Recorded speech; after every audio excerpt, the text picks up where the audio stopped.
Hey guys, welcome back to the final episode of Let's Play American McGee's Alice with Dream Shipwrecked. Now we're off to face the Queen. I hope you're excited. Bravery and I are not on intimate terms. My natural curiosity is tempered with caution. Thus I've lived long.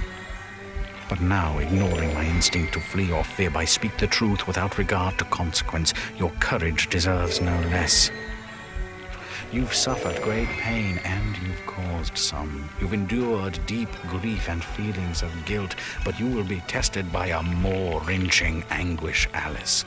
There is worse to come. You and this Red Queen cannot both survive. You are two parts of the same...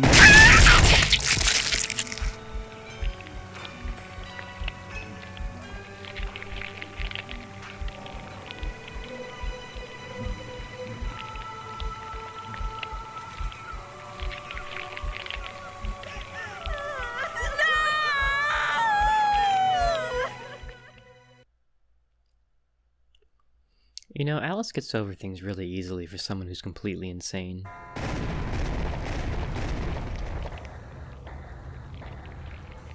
Here we are, it's the Queen.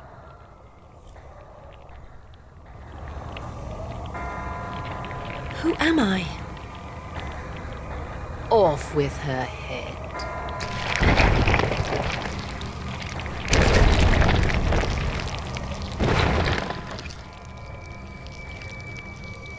So, this is the Queen.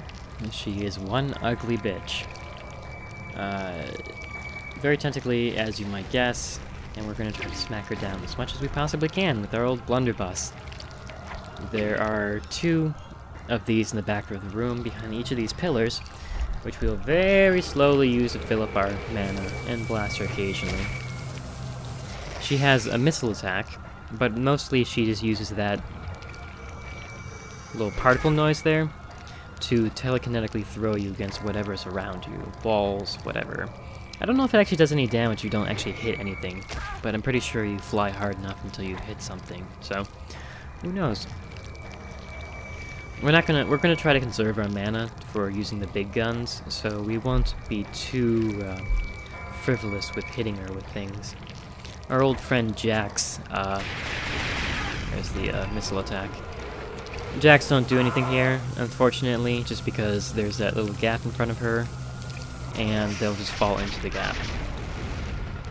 All in all, it's a fairly easy fight as long as you know where to get the mana things, or the meta essence, and also to not rush it. And try to get up in her face and punch her to death, then you're gonna have a hell of a bad time, so use cover, move around, all of that fun stuff.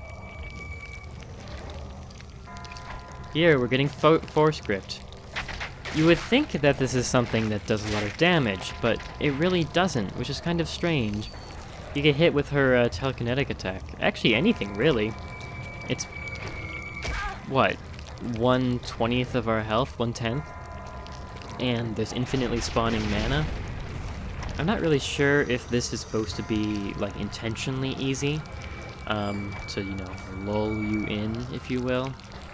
But, it's kind of bizarre for the supposedly final boss of the entire game. The tentacle in the back, I kind of have to wonder if that's symbolic of... I mean, this is the queen of her brain. If it might be some sort of amygdala or some sort of brainy part, or even just like a tumor. I mean, it looks like this disgusting worm-like thing. That might be what it is. It's a parasitic worm that's crawling through her mind. It's kind of hard to tell. But these tentacles are certainly, I don't know, the tentacles in this game versus the train in the sequel, they kind of have the same idea. But that's one-shotter.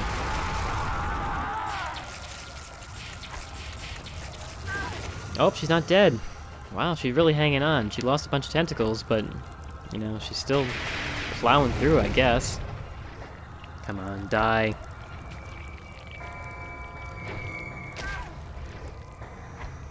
I guess the more you hit her, the easier it is to kill her.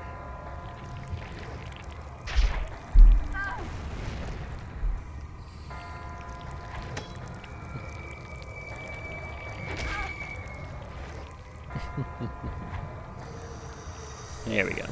That's what we need. I'm not sure what that attack was. I haven't really seen it, that like wavy looking thing, but I guess it's, like I said, it's just nothing too powerful. It's kind of silly actually. Come on, eat it.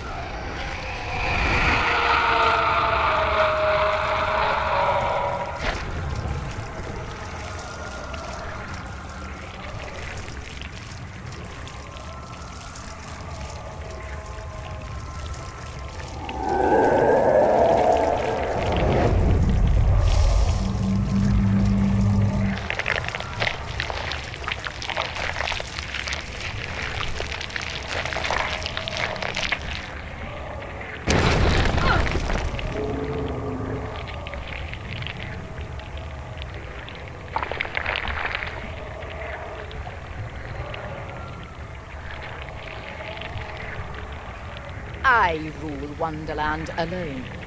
Your interference will not be tolerated. This realm is for grown-ups. Raw, well-ordered, ruthless, careening on the jagged edge of reality. Self-pitying dreamers are not wanted here.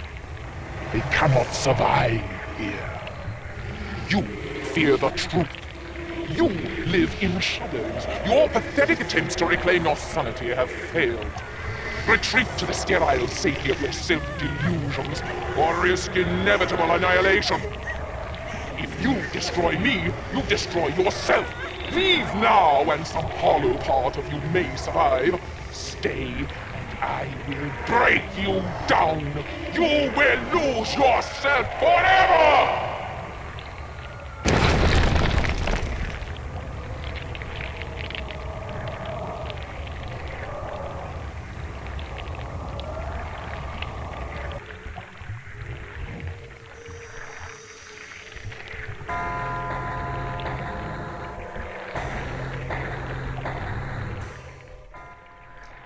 And here we are, ladies and gentlemen, the final boss of the game, who is actually pretty difficult. He, or she. If anyone wants to try to speculate on exactly what the hell was going on with the whole 3 heads and the center one is Alice and all that, go right ahead, because I have no idea. By the way, here is the second area to get the blunderbuss if you miss it the first time. I wouldn't even really call it a secret. I mean, it's less obvious than most of them, but it's kind of brightly lit, and there's not really a whole lot of places you can go on these platforms, so it is what it is. So, this guy will just repeatedly shoot stuff at you. You just want to take the blunderbuss or whatever and just run in a circle, collect the pickups, and hopefully you don't die before he gets you. But let's finish him off.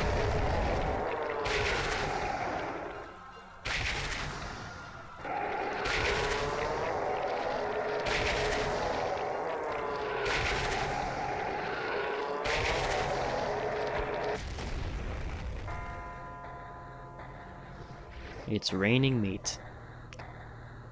Ew, that's kind of gross, actually.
And there you have it. That is American McGee's Alice. There's actually no music over the end of this, so let's talk about a few things. First of all, the boss fight we just went out of.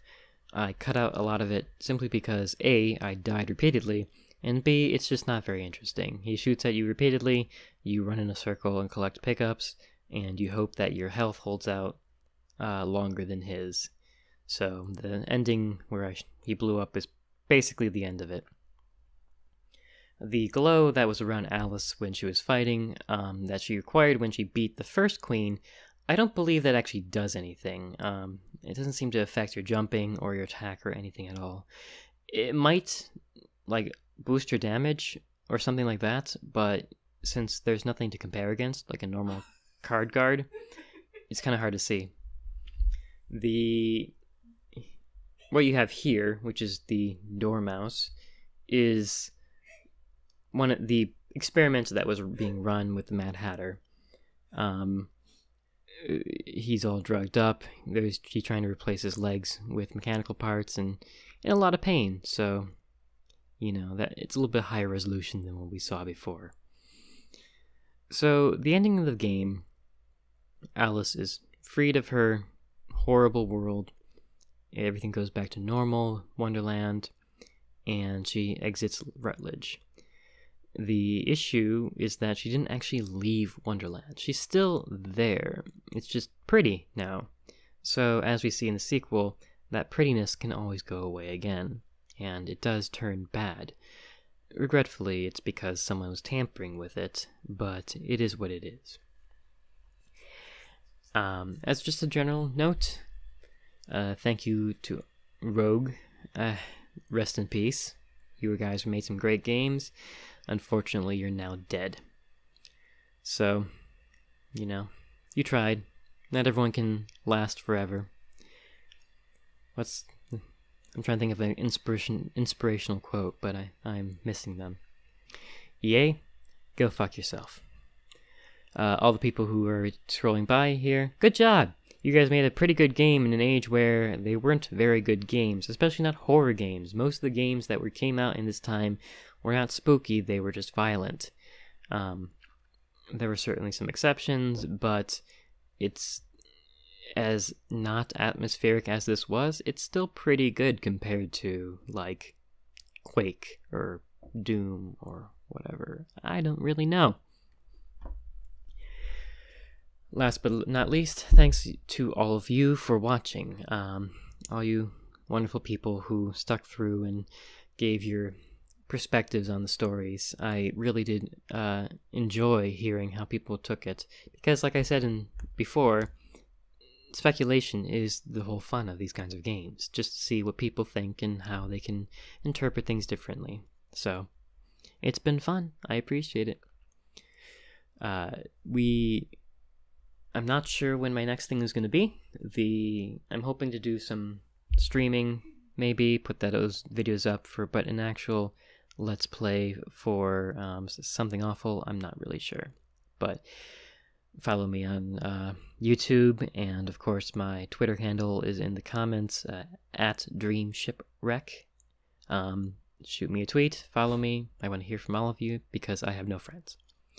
So that's basically it. Thank you all for watching, and I will see you next time.